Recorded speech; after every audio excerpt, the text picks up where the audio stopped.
I will start with this chapter, the chapter 1, element of company law. So before starting this chapter, I just want to tell you that अभी जो है हम company law जो है Companies Act 2013 को follow कर रहे हैं. Earlier जो था that was Companies Act 1956 जो कि हमारे कंपनीज को स्टैब्लिश करने में रूल्स, प्रोसीजर्स, रेगुलेशन, उसी से हम गाइडेंस लेते थे. लेकिन अभी जो है that is companies act 2013. So companies act 2013 में कुछ चेंजेस आए हैं कुछ सेक्शंस में. मैं बता रही थी आपको कि 2013 के हिसाब से हमारे यहाँ अब जो एक्ट है 2013 में आया और उसी को अब हम फॉलो कर रहे हैं. हम अपनी कंपनी को इनकॉर्पोरेट करने के लिए, कंपनी को स्टार्ट करने के लिए या कंपनी को रजिस्टर करने के लिए. तो जो 2013 में जो कंपनीज एक्ट आया उसने पूरे के पूरे बैलेंस शीट का फॉर्मेट बदल दिया. बहुत सारे सेक्शंस जो है वो भी चेंज हो गए हैं. तो अभी जितने भी सेक्शन है वो न्यू 2013 के हिसाब से चल रहे हैं. तो 1956 वाला कोई भी बच्चा फॉलो मत करना, कोई भी सेक्शन. क्लियर हो गई? 2013 कंपनीज एक्ट को ही हम फॉलो करेंगे. ध्यान दीजिएगा इस पे.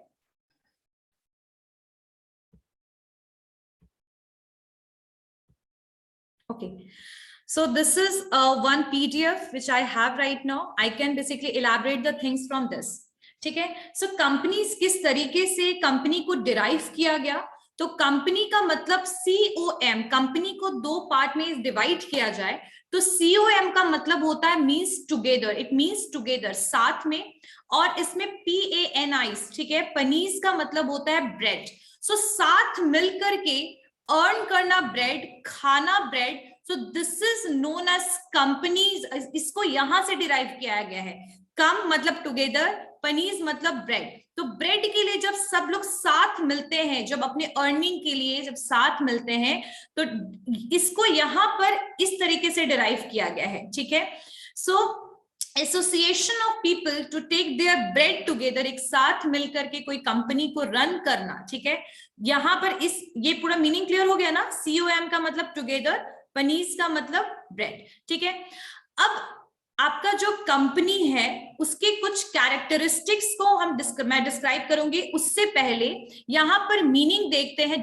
It is not meaning, it is a definition. यहां डेफिनेशन लिखिएगा कि सेक्शन 2 सब क्लॉज 20 क्या बोलता है कि कंपनीज एक्ट 2013 के हिसाब से a company which is incorporate मतलब रजिस्टर्ड अंडर दिस एक्ट और under any previous company law. यानी पहले की कोई भी कंपनी लॉ या पहले की कोई भी, मतलब 1956 है, 1913 है, आपका जॉइंट स्टॉक कंपनी है 1856. तो ये जितनी भी टाइप के एक्ट के थ्रू अगर कोई कंपनी रजिस्टर हुआ है या 2013 में कोई कंपनी रजिस्टर हुआ है तो they will called as a company. यानी कंपनी एक्ट कहता है कि कंपनी विच इज इनकॉर्पोरेट, जिसको स्टार्ट किया गया हो, रजिस्टर किया गया हो किसी भी कंपनी लॉ के थ्रू या इस 2013 के कंपनी लॉ के through, that is known as company. Clear हो गई बात? यहां समझ में आया? अच्छा, I am just asking a very important question कि आप लोग में से कितने लोग हैं जो कंपनी स्टैब्लिश करना चाहते हैं? How many of you? Sir Dharamjeet. And anyone else? Aditya. ठीक है. तो कंपनी अगर आप शुरू करोगे तो कैसे स्टार्ट करोगे?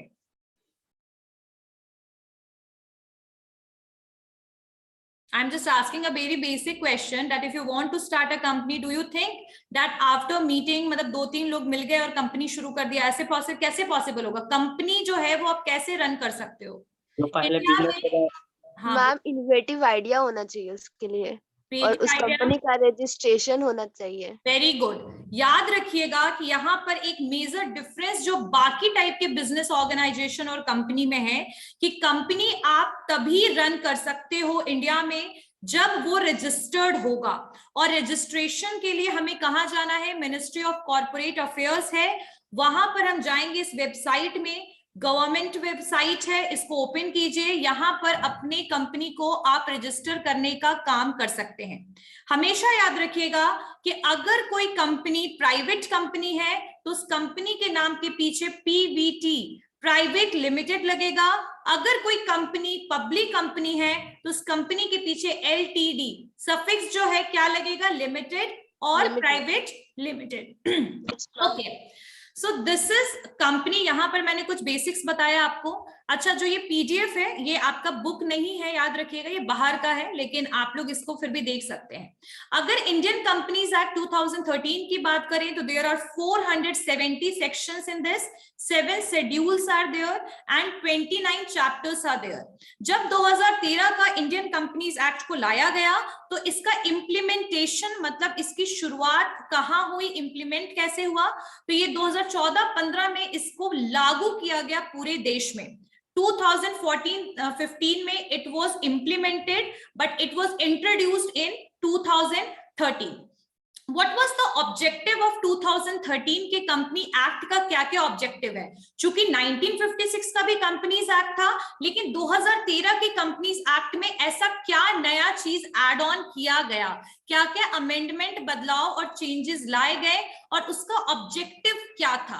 तो सबसे पहला ऑब्जेक्टिव है to gain the higher standard of corporate governance, management, accountability and transparency. In short, to increase the efficiency of the companies. ठीक है, कंपनीज ट्रांसपेरेंटली काम करें, उनका फाइनेंशियल स्टेटमेंट प्रॉपर्ली ऑडिट हो। ठीक है, तो इन सब चीजों के लिए पहले तो लाया गया कंपनीज एक्ट 2013 को।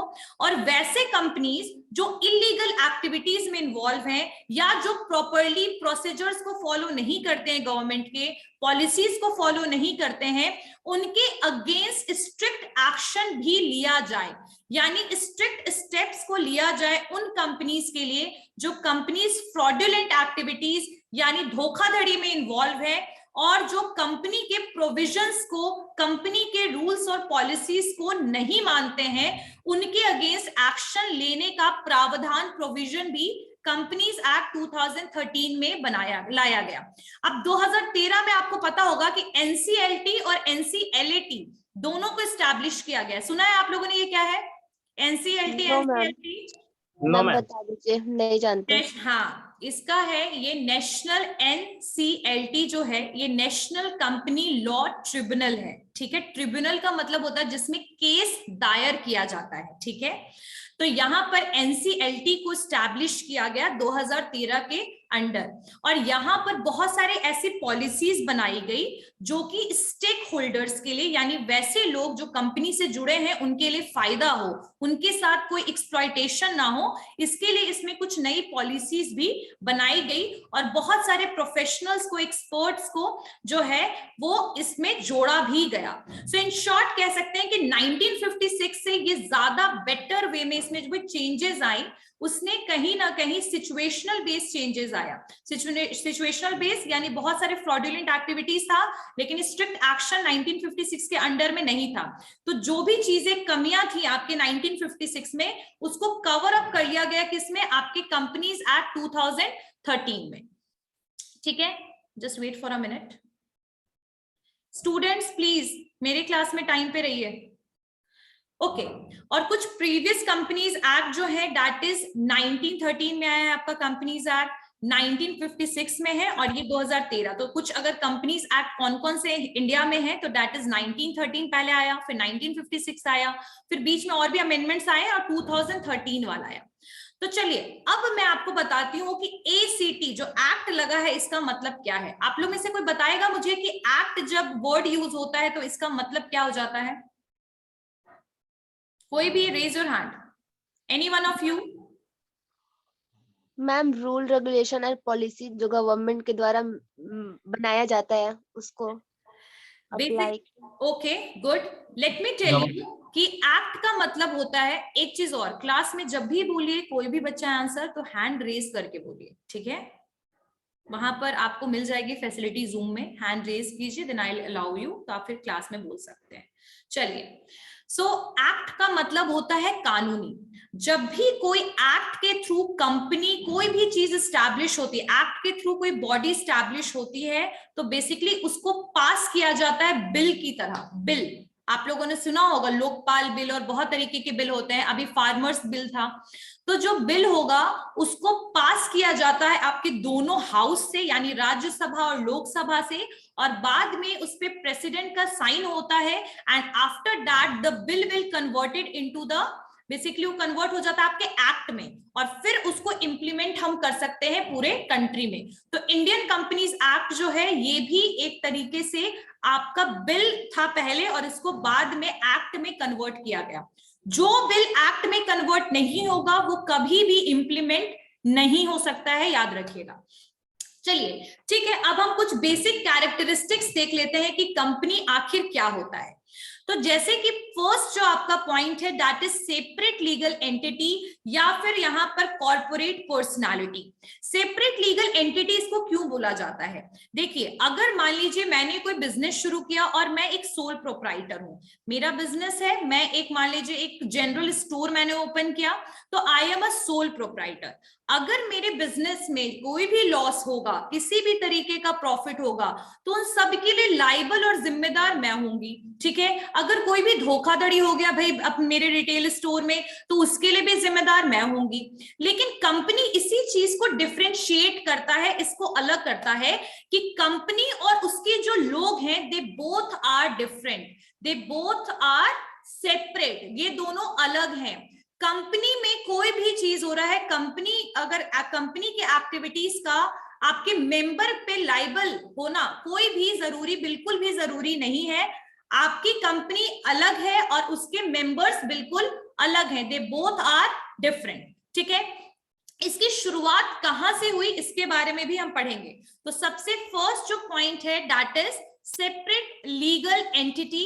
इट मींस कि कंपनी जो है वो बिल्कुल अलग है, सेपरेट है अपने मेंबर से, और कंपनी में कुछ भी होता है तो उसकी लाइबिलिटी लोगों पे, मेंबर्स पर नहीं होगी, ठीक है। अगर फ्रॉडुलेंट एक्टिविटीज मान लीजिए मेरे बिजनेस में होगा तो मुझे जेल हो सकता है, मेरे अगेंस्ट एक्शन लिया जा सकता है। लेकिन अगर कंपनी कोई फ्रॉडुलेंट एक्टिविटीज में इन्वॉल्व है तो उसके लिए उनके एम्प्लॉइज के ऊपर कोई भी केस नहीं होगा। किसी भी तरीके से आपके जो एम्प्लॉइज हैं they are not liable. In short, अगर कंपनी में लॉस होता है तो इसकी जिम्मेदारी, उसको कंपनसेट करने की जिम्मेदारी एम्प्लॉइज की नहीं है, तो एम्प्लॉइज के ऊपर कोई भी लाइबिलिटी नहीं होता है। कंपनी का प्रॉपर्टी, कंपनी का एसेट, जो भी चीजें हैं वो मेंबर मतलब एम्प्लॉइज के एसेट, पर्सनल एसेट, उनके बिलोंगिंग से बिल्कुल अलग है, ठीक है। इसीलिए जो भी एम्प्लॉइज हैं उनकी लाइबिलिटी लिमिटेड है। अच्छा, लिमिटेड लाइबिलिटी सबको पता है, what is the meaning of that? Yes ma'am. Okay, चलिए बताइए मुझे, रेज योर हैंड, बताइए। Yes Shweta. Ma'am limited liability ma'am जितना शेयर्स है उतना ही उनका वो अगर लॉस होता है तो उनका वो उतना ही लॉस होगा। Very good. तो देखिए, कंपनी जो है, अगर मान लीजिए कि कंपनी का शेयर मेरे पास 5,000 रुपए का है, 5,000 रुपीज का है, और कंपनी डूब गया, कंपनी डिसॉल्व हो गया, तो ऐसे सिचुएशन में मेरे सिर्फ 5,000 रुपीज क्या होंगे, वो डूबेंगे। समझ में आई बात? 5,000 रुपए ही सिर्फ मेरे जाएंगे। ऐसा नहीं है कि कंपनी करोड़ का था तो अगर मैं शेयर होल्डर हूं तो उसको कंपनसेट करने के लिए, उसके क्रेडिटर को पैसा देने के लिए मुझे मुझे मुझे बुलाया जाएगा। No, it is not possible. So limited liability का मतलब होता है कि आपने जितना शेयर्स परचेज किया है, आपकी लाइबिलिटी सिर्फ और सिर्फ उतनी ही है। उसके अलावा आपके पर्सनल प्रॉपर्टी को, आपके बाकी पैसों को यूटिलाइज और यूज नहीं किया जाएगा इन द केस अगर कंपनी डूबती है तो। आगे बात समझ में सबको?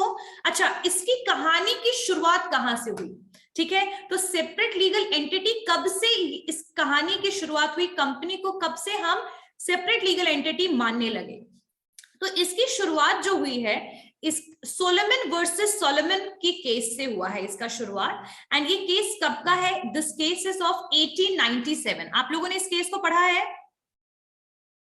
नहीं पढ़ा है? No ma'am. चलिए मैं आपको बताती हूँ इस केस के बारे में, बहुत इंटरेस्टिंग केस है।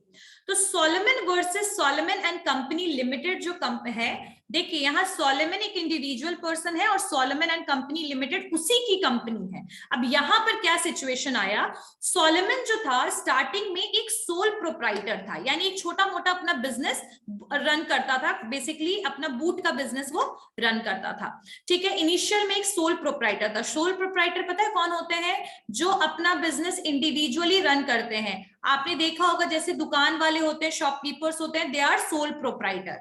आगे बात समझ में, छोटा मोटा जो रेस्टोरेंट चलाते हैं, दे आर सोल प्रोप्राइटर। तो सैलोमन जो था वो भी एक ऐसा ही सोल प्रोप्राइटर था। उसने क्या किया कि बाद में उसे लगा कि मुझे एक कंपनी को फॉर्म करना चाहिए, मतलब एक सोल प्रोप्राइटर से वो अपने आप को कन्वर्ट करना चाह रहा था एक कंपनी में। तो उसने क्या किया, अपने उस सारे सोल प्रोप्राइटर का जितना बिजनेस का जो भी अमाउंट, जो भी शेयर, जो भी चीजें थी, शेयर्स तो नहीं मतलब जो भी अमाउंट था, उसको अपने कंपनी में ट्रांसफर कर दिया और कंपनी का मेजॉरिटी शेयर किसके पास कर लिया, खुद के पास ले लिया, अपने पास रख लिया। आई बात समझ में। और एक एक शेयर्स जो था वो अपने फैमिली मेंबर को दे दिया, जैसे एक शेयर अपनी वाइफ को दे दिया, एक शेयर अपनी डॉटर को दे दिया, एक शेयर अपने 4 बेटों को एक एक करके शेयर उसने दिया, ठीक है।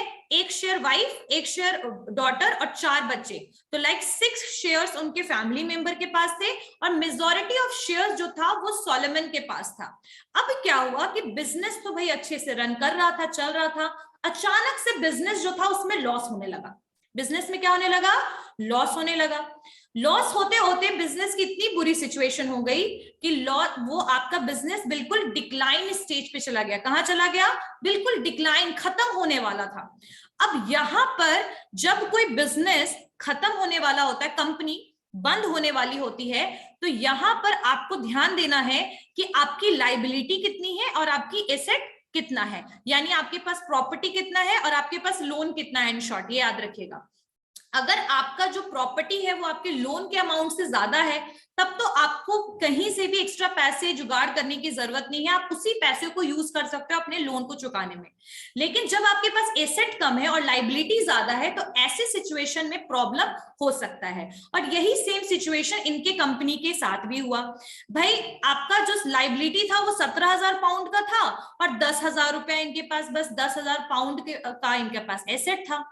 अब चूंकि जो सोलोमन था उसके पास मेजॉरिटी ऑफ शेयर्स था, तो वो सिक्योर्ड क्रेडिटर में आया, मतलब उसने जो अभी पैसे लगाए होंगे अपनी कंपनी के लिए, तो उसने अपने आप को सिक्योर्ड क्रेडिटर में रखा। और इसके कंपनी के साथ कुछ अनसिक्योर्ड क्रेडिटर भी थे। अच्छा, अनसिक्योर्ड क्रेडिटर वो होते हैं जो आपको उधार पे सामान देते हैं, लेकिन आपसे वो पैसा कुछ समय के बाद लेते हैं, लेकिन अगर कंपनी डूब जाती है तो इनको काफी अंतिम में जाकर के इनके पैसे वापस होते हैं। तो ये होते हैं अनसिक्योर्ड क्रेडिटर, जिनके पास किसी भी तरीके का कोई प्रोटेक्शन नहीं होता है। तो सोलोमन जो था वो सिक्योर्ड क्रेडिटर में था और अनसिक्योर्ड क्रेडिटर में जो बाकी लोग थे। अब पैसा जो भी था, 17,000 पाउंड का लायबिलिटी, 10,000 पाउंड पैसा, मतलब आपका प्रॉपर्टी। तो उसने क्या किया, 7,000 जो पाउंड था उसको छोड़कर 10,000 पाउंड जो बचा, मतलब जो उसके पास था, उसने अपने आप को ट्रांसफर कर लिया। किसने, सोलोमन ने। अब इस बात पे केस हो गया, भाई क्रेडिटर्स भड़क गए कि भाई हमारे पैसे क्यों नहीं दिए। सोलोमन जो था वो तो अपनी कंपनी चला रहा था, ये कंपनी का खुद वो पर्सन, उसने खुद अपनी कंपनी को डुबाया है, तो उसके पैसे जो है उसको क्यों मिले, ये पैसे उसको क्यों ट्रांसफर हुए, वो तो हमें होने चाहिए थे, अनसिक्योर्ड क्रेडिटर को। तो ये चला गया कोर्ट में। अब जब ये कोर्ट में गया तो वहां पर कोर्ट में वर्डिक्ट यानी सुनवाई में ये चीज पता बोला गया कि भाई सोलोमन की कंपनी जरूर थी, लेकिन कंपनी का वो सिक्योर्ड क्रेडिटर था, और चूंकि वो सिक्योर्ड क्रेडिटर था तो सबसे पहला लायबिलिटी जो भी बना है वो उसको ट्रांसफर होगा, बाद में अनसिक्योर्ड क्रेडिटर को होगा। तो फिर उन्होंने बोला कंपनी तो उसी की थी, तो कंपनी उसकी थी तो उसको क्यों मिलेगा पैसा। फिर यहां पर एक वर्डिक्ट आया कि कंपनी और उसका पर्सन दोनों सेपरेट है, दोनों अलग है। अगर कंपनी कोई भी फ्रॉडुलेंट एक्टिविटी पे होती है, डिसोल्यूशन होता है, कोई भी इंसिडेंट होता है, तो उसका इफेक्ट उसके मेंबर पे नहीं पड़ेगा। आई बात समझ में। तो यहां के वर्डिक्ट से यहाँ की सुनवाई से ये बिल्कुल लॉ में कन्वर्ट हो गया और उस समय से ये बात अभी तक चली आ रही है कि कंपनी और उसके मेंबर दोनों ही सेपरेट हैं। लेकिन यहाँ एक चीज ध्यान देने वाली बात है कि एक्सेप्शंस आर प्रेजेंट, यानी कि कुछ एक्सेप्शनल केसेस प्रेजेंट है जो कि हम पढ़ेंगे लिफ्टिंग और पियर्सिंग ऑफ कॉर्पोरेट व्हील में, कि कई बार ऐसे सिचुएशन आते हैं जब मेंबर्स और मेंबर और कंपनी के बीच का जो पर्दा है, जो डिफरेंस है, उसको हटाना पड़ता है, उसको पियर्स करना पड़ता है, उसके बारे में हम पढ़ेंगे। वो है एक्सेप्शनल केसेस। तब आपका ये सेपरेट लीगल एंटिटी का कंसेप्ट खत्म हो जाता है। But those are exceptional cases. Clear हो गया सबको यहां तक बात? सबको समझ में आया? एवरीवन? एवरीवन यस और नो? Yes ma'am. अच्छा ठीक है। कंफ्यूजन अगर कुछ नहीं हो रहा है ना, समझ में आ रहा है ना सबको? क्लियर हो रहा है? Yes ma'am. ठीक है। सेपरेट लीगल एंटिटी का बर्थ कहां से हुआ, इस कॉन्सेप्ट का क्लियर हो गया? दिस इज बेसिकली इसका बर्थ जो है that is from Salomon versus Salomon and company limited, right? अब चलिए, इसमें और भी बहुत सारे केसेस हैं, लेकिन इसके बारे में डिस्कशन हम बाद में करेंगे। कौन कौन सी केसेस है, लेट मी टेल यू।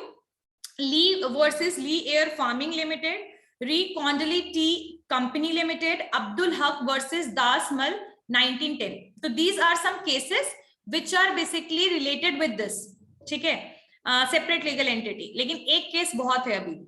अच्छा, next one is incorporated association. Company जब भी स्टैब्लिश करेंगे, विदाउट रजिस्ट्रेशन आप कंपनी को रन नहीं कर सकते हो। हमेशा याद रखना कि कंपनी को इनकॉर्पोरेट कराना, उसको रजिस्ट्रार के पास रजिस्टर कराइए। और अभी रजिस्ट्रेशन का बहुत अच्छा प्रोसीजर आपके एमसीए के थ्रू है। मिनिस्ट्री ऑफ कॉर्पोरेट अफेयर्स का वेबसाइट ओपन कीजिए, कंपनी को आप वहां से रजिस्टर करवा सकते हैं।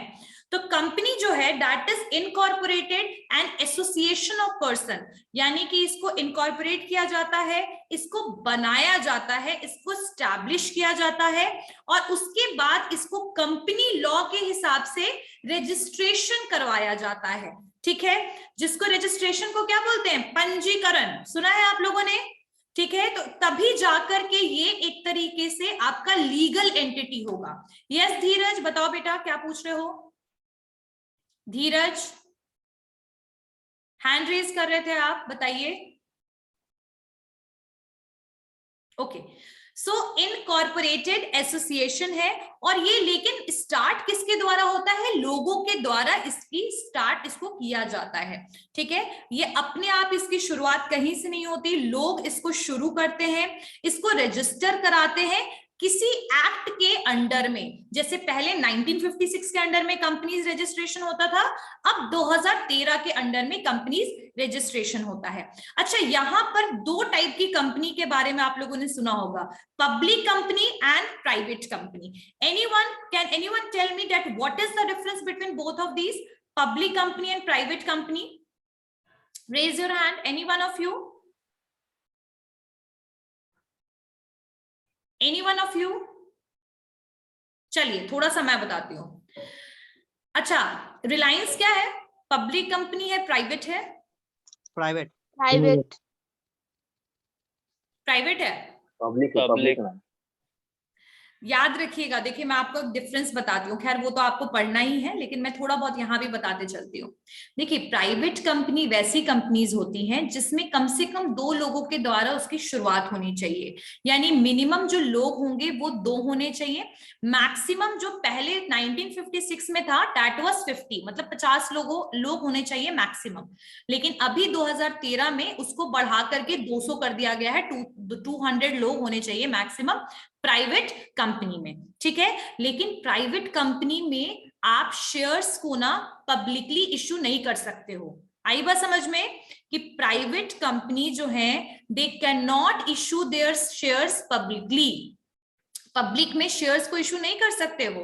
लेकिन जो पब्लिक कंपनीज होती हैं, जो लिमिटेड कंपनीज होती हैं, वो अपने शेयर्स को पब्लिक इशू करती है और सब्सक्रिप्शन के भी लिए भी एलोकेशन भी प्रोवाइड करती है, इनिशियल पब्लिक ऑफर भी करती है। आई बात समझ में? प्राइवेट कंपनीज में कुछ जो शेयर्स अगर वो इशू भी करेगी तो वो अपने एम्प्लॉइज के लिए करती है, वो बाहर के लिए नहीं करती, वो रिस्ट्रिक्टेड होता है उनका। Transfer of share is restricted in the case of the private company. लेकिन जो पब्लिक कंपनी होती है वो शेयर इशू करेगी, मार्केट से कैपिटल लेगी, मतलब मार्केट में जो पब्लिक है उनसे कैपिटल लेगी, वो पैसे लेगी। जैसे मान लो कि मैंने 10,000 रुपए का रिलायंस का लिया शेयर, ठीक है, तो 10,000 रुपए मैंने दिया ना उसके शेयर्स के लिए, आ रही है बात समझ में? तो वो शेयर को इशू करेगी। अच्छा, पब्लिक कंपनी में जो मिनिमम पर्सन होने चाहिए दैट इज 7 लोगों के द्वारा पब्लिक कंपनी को शुरुआत किया जाएगा। और पब्लिक जो आपकी कंपनी है उसमें मैक्सिमम नंबर पे कोई लिमिटेशन नहीं है, कोई लिमिटेशन नहीं है। प्राइवेट जो कंपनी है उसमें कम से कम 2 डायरेक्टर का होना जरूरी है। कितने डायरेक्टर का होना जरूरी है? 2। और पब्लिक में कम से कम, पहले तो 7 डायरेक्टर था 1956 में, अब हो गया है 3। अब कितना हो गया है? 3। ठीक है, तो मैंने आपको, मुझे पता है बहुत सारी चीजें याद नहीं हुई होंगी, लेकिन मैंने आपको सिर्फ एक डिफरेंस बताया पब्लिक और प्राइवेट कंपनी में। सबसे मेजर डिफरेंस है शेयर से रिलेटेड। पब्लिक में शेयर इशू होगा, प्राइवेट में शेयर को इशू पब्लिकली नहीं करेंगे। क्लियर? सबको समझ में आ गया? चलिए, अब यहाँ पर इनकॉर्पोरेटेड एसोसिएशन का मतलब यही है कि जो कंपनी है उसको इनकॉर्पोरेट करेंगे, रजिस्टर करेंगे, लोगों के द्वारा इसकी शुरुआत होगी। या तो कंपनीज एक्ट 2013 के अंडर में आप रजिस्ट्रेशन कराओ, या फिर कंपनीज एक्ट प्रीवियस कंपनीज के एक्ट के अंडर में रजिस्टर हो, लेकिन वो कंपनी ही कहलाएगी। 7 लोगों की जरूरत पब्लिक कंपनी के लिए, 2 लोगों की जरूरत प्राइवेट कंपनी में। ठीक है, अब यहां पर याद रखिएगा कि MOA, memorandum of association and article of association, कुछ डॉक्यूमेंट होते हैं जो पब्लिक कंपनी और प्राइवेट कंपनी में रिक्वायर्ड होते हैं। मेमोरेंडम ऑफ एसोसिएशन जो है वो आपके इंटरनल पूरे ऑपरेशन को रिकॉर्ड करेगा। MOA में सारे के सारे पर्सन का नाम, उनका एड्रेस, इंफॉर्मेशन सब कुछ गिवन होगा। ठीक है, और ये बहुत जरूरी है, लीगल रिक्वायरमेंट है। At the time of registration of the company it is required, MOA and AOA is required. आगे बात समझ में क्लियर हो गया सबको? Yes ma'am. यहाँ तक समझ में आया? अच्छा, चलिए, अब हम लोग तो सब ह्यूमन बीइंग है, तो हम लोग के तो हाथ पैर सब हैं, विजिबल भी है, लेकिन आर्टिफिशियल लीगल पर्सन का मतलब ये है, देखिए, कि कंपनी जो है उसका कोई भी फिजिकल फॉर्म नहीं है। फिजिकल फॉर्म नहीं है मतलब जिसका कोई हाथ पैर, जैसे हम लोग का होता है ना फिजिकल फॉर्म वी हैव, वैसे कंपनी का कोई फिजिकल फॉर्म नहीं है। बिल्कुल, कोई बॉडी, कोई सोल, कोई कंसाइंस, माइंड, कुछ भी नहीं है। इनका एट्रीब्यूट लोगों की तरह नहीं है, एक फिक्शिशियस पर्सन है, एक पर्सन हो के भी पर्सन नहीं, मतलब फिक्शिशियस का मतलब यही होता है। ठीक है, अब इसका लेकिन एग्जिस्टेंस किसके सामने है? लॉ के सामने, यानी कानून के सामने, लेकिन इनका एग्जिस्टेंस है। जैसे हम लोग का एग्जिस्टेंस है, वैसे ही कंपनी का एग्जिस्टेंस लॉ के सामने है। उसकी अपनी प्रॉपर्टी है, यानी कि कंपनी की प्रॉपर्टी है, उनकी अपनी लायबिलिटी है, उनका अपना लीगल राइट है। इसीलिए कंपनी के ऊपर केस किया जा सकता है। जैसे लोगों पे हम केस कर सकते हैं, वैसे ही कंपनी पर केस कर सकते हैं, लेकिन कंपनी को फांसी की सजा नहीं दे सकते हैं लोगों की तरह। आ रही है बात समझ में? क्लियर हो गया? तो यहाँ पर, हाँ, जैसे कि फेयर लवली कंपनी पर हुआ था केस एक बार। हाँ, देखो, मतलब कंपनी के ऊपर केस किया जा सकता है, लेकिन उनको सजा एक ह्यूमन बीइंग की तरह तो नहीं दी जा सकती है। लेकिन कंपनी का एग्जिस्टेंस जो है वो आपके लॉ के सामने है। उनका भले कोई फिजिकल अपीयरेंस ना हो, बट लॉ के सामने उनकी एग्जिस्टेंस है। चलिए, और कंपनी को हम सिटीजन की तरह नहीं मानते हैं। जैसे हम लोग सिटीजन है ना, हम लोग नागरिक हैं देश के, वैसे कंपनी आपका नागरिक नहीं है, वो एक आर्टिफिशियल लीगल पर्सन है। ठीक है, चलिए, यहां तक सबको समझ में आया? Yes ma'am. यस चलिए, अब यहां पर आपका एक और नेक्स्ट जो पॉइंट है दैट इज लिमिटेड लायबिलिटी। तो आई गेस लिमिटेड लायबिलिटी तो सबको क्लियर ही होगा कि कंपनी की लायबिलिटी, उसके लायबिलिटी शेयर होल्डर। जो शेयर होल्डर कौन होते हैं? कौन होते हैं शेयर होल्डर? मैम जो अपना पैसा जो मैम शेयर खरीदते हैं, बिल्कुल, जिनके पास इन्वेस्टर। हाँ इन्वेस्टर होते हैं, जिनके पास कंपनी का शेयर होता है, they are basically share holders of the company. तो कंपनी की जो लाइबिलिटी है, अच्छा जो शेयर होल्डर्स होते हैं they are also member of the company, वो कंपनी के मेंबर होते हैं, लेकिन उनकी लाइबिलिटी लिमिटेड होती है। जितना भी शेयर खरीदा, मान लीजिए मैंने 1 लाख का शेयर खरीदा, कंपनी डूबा तो मेरा 1 लाख डूबेगा बस। कंपनी चाहे करोड़ों की हो, अरबों की हो, उससे मेरा मतलब नहीं है, मेरे पैसे बस उतने लगे थे और उतना ही डूबेगा बस। तो हमारा जो लाइबिलिटी है दैट इज लिमिटेड। मेरा ऐसा नहीं कि मेरा घर, मेरा गाड़ी सब यूज हो जाएगा, ऐसा कुछ नहीं होगा, बस वो पैसे जो लगे थे उतना ही जाएगा, याद रखिएगा। मैम अगर वो पैसा जाएगा तो वो फिर आएगा नहीं, अगर वो कंपनी डूब जाएगा तो? अगर कंपनी बिल्कुल ही डूब जाता है बेटा, तो ऐसे सिचुएशन में शेयर मार्केट स्पेक्युलेटिव रिस्क होता है। स्पेक्युलेटिव रिस्क का मतलब होता है जहां पर आपके पैसे का आने का संभावना है भी और नहीं भी है। नहीं, समझ में, प्रॉफिट की संभावना है भी और नहीं भी है। और ऐसा अगर कोई केस होता है और आपके पैसा डूब जाता है तो फिर वो वापस आने का उसका कोई प्रावधान नहीं है। जब आपको अगर ज्यादा इंफॉर्मेशन चाहिए तो आप security exchange board of India जो सेबी है, जिसके अंदर आपका बीएसई और एनएसई, आपका बॉम्बे स्टॉक एक्सचेंज है और नेशनल स्टॉक एक्सचेंज है, आप उसके बारे में पढ़ सकते हैं। ठीक है बेटा। लेकिन अगर कंपनी के बारे में बात करूं तो उनकी लिमिटेड लाइबिलिटी है। कोई भी लॉस कंपनी का हो, शेयर होल्डर को नहीं बोला जाएगा कि भाई अपनी कार को सेल कर दीजिए, अपनी प्रॉपर्टी को सेल कर दीजिए। लेकिन यही अगर प्रॉब्लम सोल प्रोप्राइटर के साथ हुआ तो उसको अपने पर्सनल प्रॉपर्टी को भी सेल करना पड़ सकता है। अगर उसने पार्टनरशिप में भी हुआ, जनरल पार्टनरशिप में भी ये प्रॉब्लम हुआ, जहां 3-4 लोग मिलकर के एक बिजनेस को, फर्म को रन कर रहे थे, पार्टनरशिप फर्म को रन कर रहे थे, वहां पर भी उनकी प्रॉपर्टी तक जा सकती है अगर कंपनी लॉस में होगा, आप उनका फर्म लॉस में होगा तो। लेकिन वही अगर कंपनी है तो इसमें आपके पर्सनल बिलोंगिंग को कोई भी हाथ नहीं लगा सकता। तो लाइबिलिटी क्या होगी? लिमिटेड होगी। यहां तक सबको समझ में आया? Yes ma'am. Yes ma'am. चलिए next one is perpetual succession. Perpetual succession क्या बोलता है? लोग आए लोग जाए, कुछ भी हो, कंपनी चलती रहेगी। तो परपेचुअल सक्सेशन कंटिन्यूटी के बारे में बताता है कि भाई कंपनी आपका किसी भी हाल में चलता रहेगा। उसका कोई मतलब नहीं है कि कंपनी के लोग हैं, कंपनी के लोग नहीं हैं। Company can never die, company कभी भी नहीं मर सकता एक ह्यूमन बीइंग की तरह, लेकिन कंपनी का एग्जिस्टेंस को खत्म किया जा सकता है लॉ के प्रोविजन के हिसाब से। यानी अगर आप कंपनी को बिल्कुल बंद करना चाहते हैं तो लॉ के हिसाब से उसको डिसॉल्व करना पड़ सकता है, लेकिन कंपनी अपने आप उसकी डेथ नहीं होगी। याद रखिएगा, परपेचुअल सक्सेशन है, इट नेवर डाइज और it never dependent upon the life of the members. लोगों के वहां जितने लोग काम करें उस पे आपका कंपनी नहीं है। लेकिन पार्टनरशिप में ये चीज होता है ना कि अगर आपका पार्टनर, किसी की भी डेथ हो गई, मान लीजिए एक्टिव पार्टनर की डेथ हो गई, तो ऐसे केस में आपका फर्म भी डिसॉल्व हो सकता है, खत्म हो सकता है, बंद हो सकता है। सोल प्रोप्राइटरशिप में भी ये हो सकता है, लेकिन कंपनी में ये चीज नहीं होगा। परपेचुअल सक्सेशन है, it is incorporated by law, यानी कानून के द्वारा इसको लाया जाएगा और इसको एंड भी कानूनी तौर पे किया जाएगा। अपने आप इसको हम खत्म नहीं कर सकते हैं। आ गई बात समझ में? क्लियर हो गया? Yes ma'am. अच्छा, यहाँ पर इसके ऊपर एक केस है, ध्यान दीजिएगा।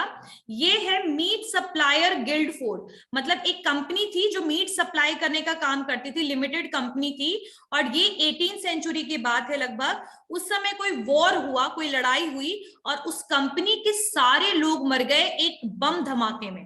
आ रही है बात समझ में? सब लोग की डेथ हो गई। जनरल मीटिंग चल रहा था। जनरल मीटिंग पता है? Annual general meeting, AGM. Board of director, board of directors, board of directors जो ईयरली मिलते हैं, कुछ चेंजेस लेकर आना होता है, शेयर्स के शेयर होल्डर्स से बात करना, मीटिंग करना, तो और कोई चेंजेस लाने के लिए, नया मॉडिफिकेशन करने के लिए, ये सब के लिए एजीएम हर साल होता है, एनुअल जनरल मीटिंग। तो एक जनरल मीटिंग चल रहा था। अब उस जनरल मीटिंग में क्या हुआ कि बम धमाका हुआ और सबकी डेथ हो गई, सब मर गए। अब लेकिन कंपनी जो है वो तो चलता रहा, फिर भी कंपनी थोड़ी डेथ हुआ, कंपनी की डेथ थोड़ी हुई, उसके तो मेंबर्स की डेथ हुई। तो यहां पर वही बोला जा रहा है कि not even hydrogen bomb destroy the company. Clear हो गई बात, समझ में आ गया यहां तक?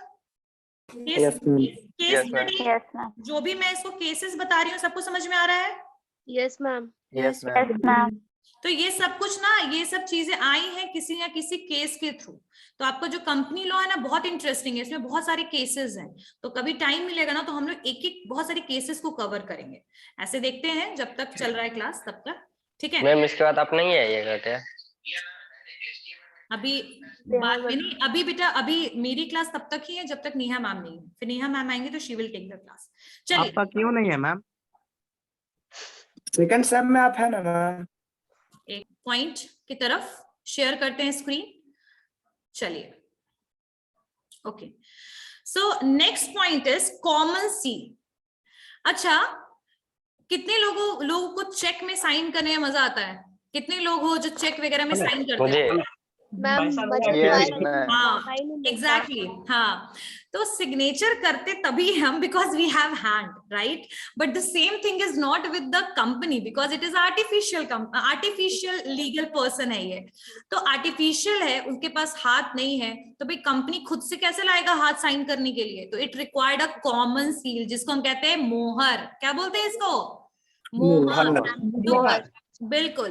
तो कंपनी का जो मोहर है वही यूज होता है लीगल डॉक्यूमेंट्स पे।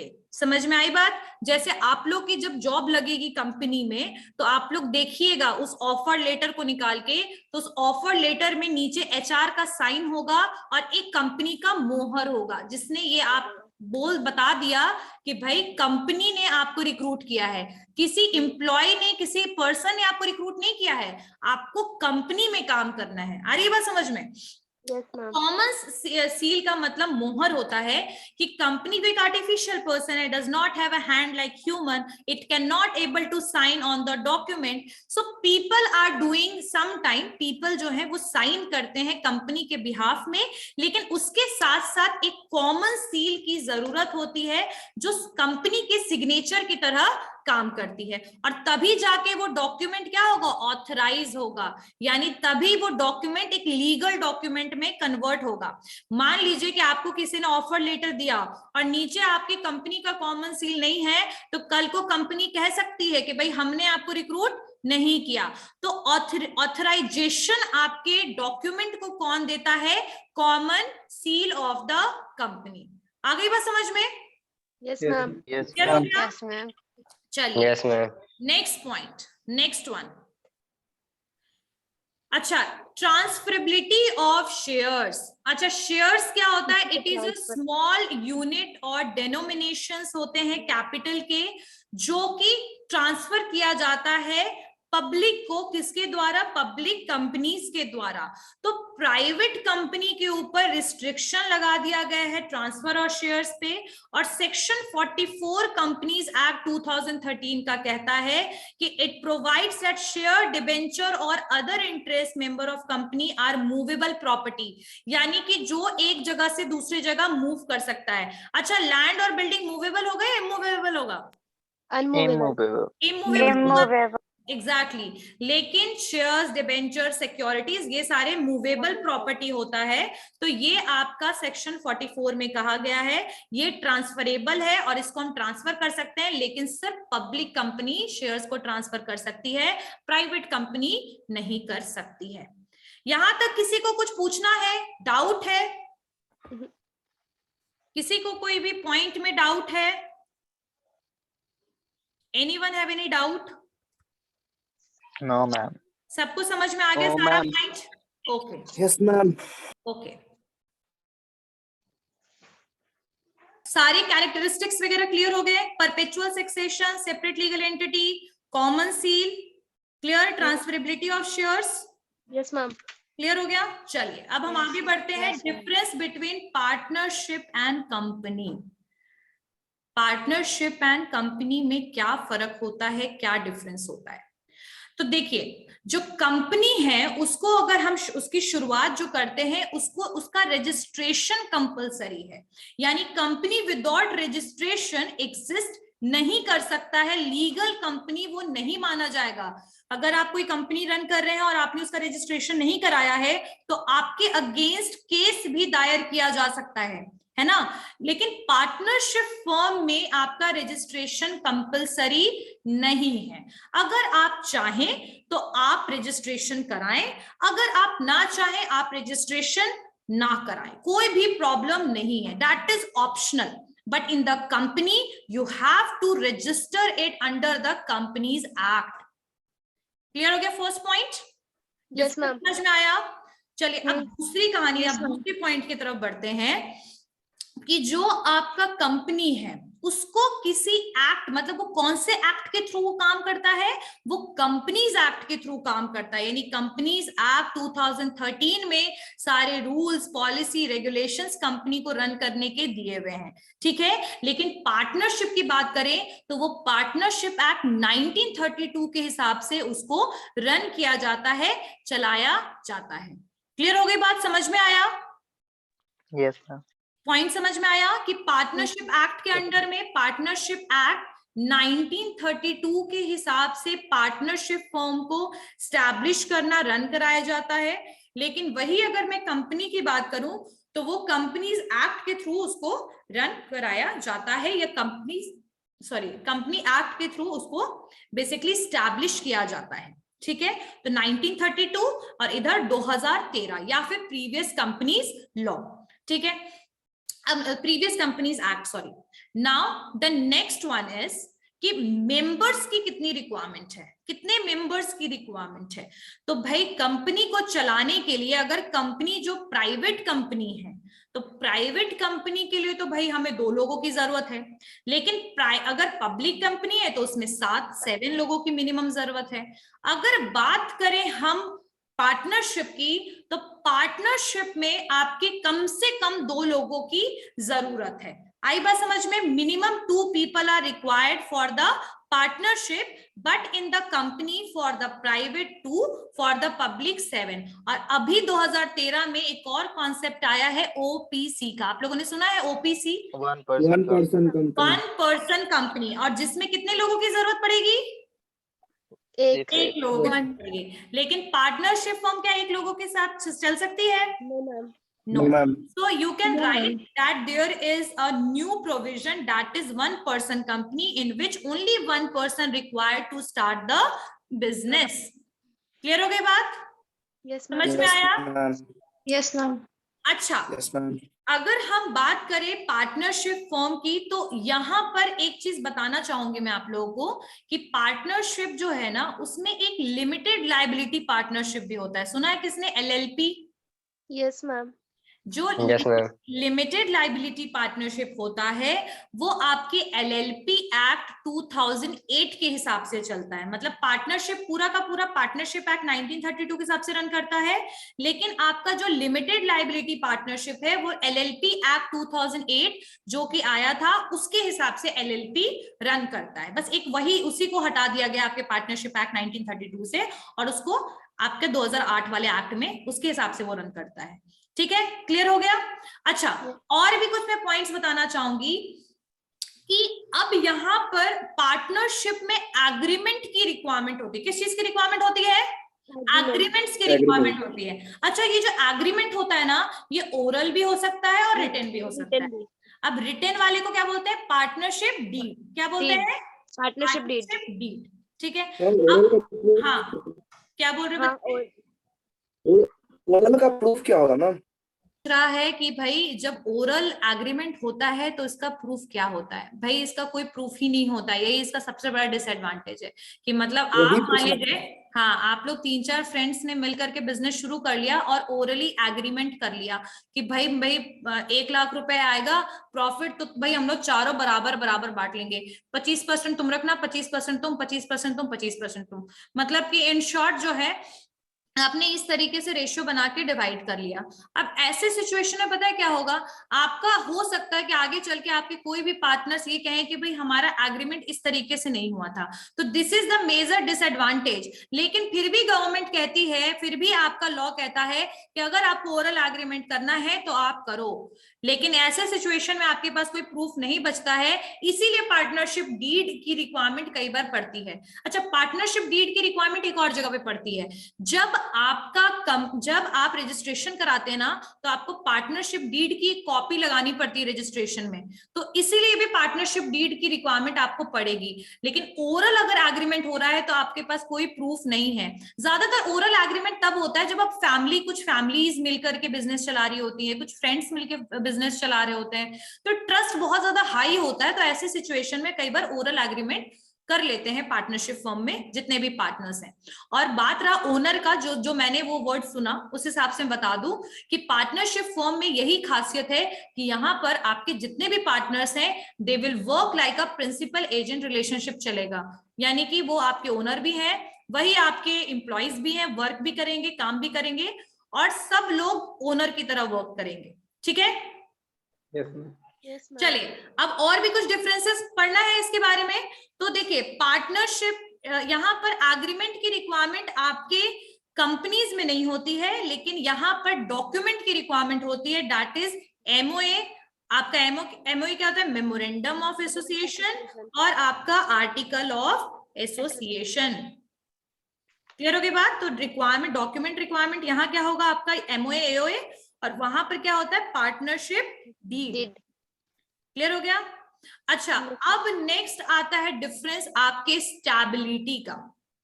तो ज्यादा स्टेबल कौन लगता है? कंपनी होता होगा या पार्टनरशिप फर्म? कंपनी, बिल्कुल, because of the perpetual succession. So stability की बात करें तो कंपनी आपका बहुत प्रॉपरली, स्टेबिलिटी उसकी बहुत ज्यादा हाई है। लेकिन पार्टनरशिप फर्म में पता है क्या सिचुएशन है? कई बार ऐसा भी होता है कि एक पार्टनर की डेथ हो गई तो एग्जिस्टिंग जो पार्टनर्स हैं वो, उनका बिजनेस खत्म हो जाता है, डूब जाता है, या फिर वो खुद से खत्म कर लेते हैं बिजनेस को। आई बात समझ में? तो स्टेबिलिटी जो है वो ज्यादा या लॉन्ग लास्टिंग अगर हम बोले तो company is long lasting and partnership firm is not stable like the companies. Clear हो गई बात? समझ में आया? अब लायबिलिटी की बात करें, अगर लायबिलिटी के हिसाब से डिफरेंस देखें तो पार्टनरशिप फर्म में लायबिलिटी अनलिमिटेड होगा। भाई बिजनेस डूब गया, 4 दोस्तों ने शुरू किया, एक अगर बिजनेस डूब गया तो चारों की कार, प्रॉपर्टी सब जा सकता है। लेकिन ये यहाँ पर एक एक्सेप्शनल यहाँ भी लग गया, एलएलपी में ये चीज नहीं होता, लिमिटेड लायबिलिटी पार्टनरशिप में। ठीक है? तो LLP is one of the exceptional case, but in the partnership normally the आपका जो भी पर्सनल प्रॉपर्टी होगा वो भी चला जाएगा in the case of loss. लेकिन यहाँ एक और भी पॉइंट है, देखो मैं बहुत सारी एक्सेप्शनल चीजें बता रही हूँ आपको। माइनर जो भी पार्टनर होगा, माइनर मतलब समझते हो कौन है? जिसकी 18 से कम उम्र वाले, बिल्कुल, जिसकी उम्र 18 से कम है और उसको हमने पार्टनर बना लिया, और वो पॉसिबल है। पार्टनरशिप एक्ट 1932 कहता है पार्टनर आप बना सकते हो माइनर को, लेकिन वो आपका, उसका लायबिलिटी लिमिटेड होगा। ठीक है? यानी वो कोई कॉन्ट्रैक्ट में एंटर तो हो ही नहीं सकता, क्योंकि वैसे कॉन्ट्रैक्ट जिसमें माइनर के द्वारा साइन किया गया हो वो वॉइड होता है, उसका कोई वैल्यू नहीं होता है। तो चूंकि वो कोई कॉन्ट्रैक्ट में बाइंडेड नहीं है, कोई एग्रीमेंट में बाउंडेड वो हो भी नहीं सकता है माइनर, लेकिन माइनर को प्रॉफिट मिलेगा। अगर कंपनी प्रॉफिट, आपका पार्टनरशिप फर्म प्रॉफिट में है तो प्रॉफिट शेयर उसको भी मिलेगा, लेकिन लॉस उसका सिर्फ और सिर्फ उतना ही होगा जितना उसने कैपिटल कंट्रीब्यूट किया हो, यानी कैपिटल लगाया हो। किसने? माइनर ने। उसकी प्रॉपर्टी, पर्सनल प्रॉपर्टी नहीं चली जाएगी। ठीक है? लेकिन बाकी पार्टनर्स की जा सकती है प्रॉपर्टी। ठीक है? तो माइनर के केस में और आपके लिमिटेड लायबिलिटी पार्टनरशिप के केस में आपकी लायबिलिटी लिमिटेड हो जाएगी, लेकिन जनरल पार्टनरशिप में आपकी लायबिलिटी अनलिमिटेड होगी। लेकिन कंपनी में क्या होगा? लायबिलिटी लिमिटेड या अनलिमिटेड? लिमिटेड मैम, जितना शेयर होता है उसके हिसाब से। ठीक है, ओके। सो और भी चीजें बतानी है मुझे कि काफी आज के लिए पार्टनरशिप फॉर्म के में डिफरेंस और कंपनी में डिफरेंस? बहुत हो गया। काफी है।